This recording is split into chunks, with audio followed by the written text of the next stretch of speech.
Bismillahirrahmanirrahim. Assalamualaikum warahmatullahi wabarakatuh. Bismillah, alhamdulillah, innalhamdulillah alladzi alafa baina qulubina fasbahna bi ni'mati ikhwana. Asyhadu an la ilaha illallah wa asyhadu anna Muhammadan abduhu wa rasuluh. Sobat sehat yang luar biasa, alhamdulillah kita sudah memasuki pertengahan bulan suci Ramadan.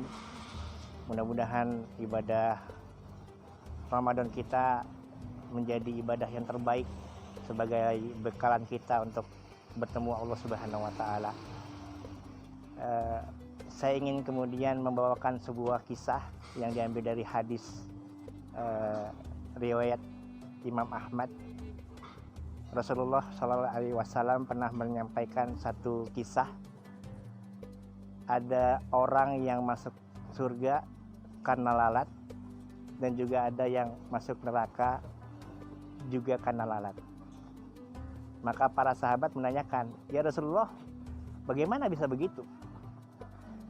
Kemudian Rasulullah melanjutkan bahwa ada satu ketika ada dua orang berjalan menuju suatu perjalanan. Kemudian dia memasuki sebuah kaum yang menyembah berhala. Kemudian mereka berdua dijegat, dan salah seorang dari pimpinan daripada kaum itu menyampaikan syarat kepada dua orang itu untuk bisa melewati kaum itu. Ada syaratnya, itu adalah mempersembahkan persembahan untuk berhala itu. Kemudian satu di antara dua orang itu kemudian menanya kepada si pimpinan dari kaum itu, syaratnya apa? Apa saja katanya, dibalas oleh pimpinan kaum itu. Kemudian salah satu orang yang bertanya itu kemudian menangkap lalat, kemudian menjadikan lalat itu sesembahan untuk para berhala, dan akhirnya dia bisa melewati kaum tersebut. Namun yang satu lagi, ketika diminta hal yang sama oleh pimpinan dari kaum itu, dia menolak. Kemudian dia menyampaikan, "Saya tidak akan memberikan apapun sesembahan buat berhala, karena saya punya Allah Subhanahu wa Ta'ala." Akhirnya orang yang menolak untuk memberikan sesembahan lalat itu kemudian dihukum mati oleh kaum tersebut, dan insya Allah akan mendapatkan surga Allah Subhanahu wa Ta'ala.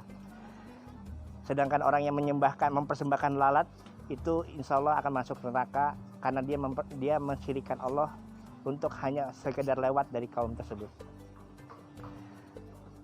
Sobat sehat yang luar biasa, dari cerita ini, dari hadis ini kemudian bisa disimpulkan bahwa seringkali kita meremehkan tentang akidah kita, tentang kesyirikan kita.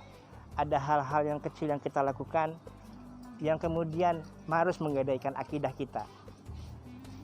Di zaman sekarang pun pasti akan sering terjadi hal yang kecil, kemudian dari hal yang kecil itu bisa membuat jalan kita masuk ke neraka.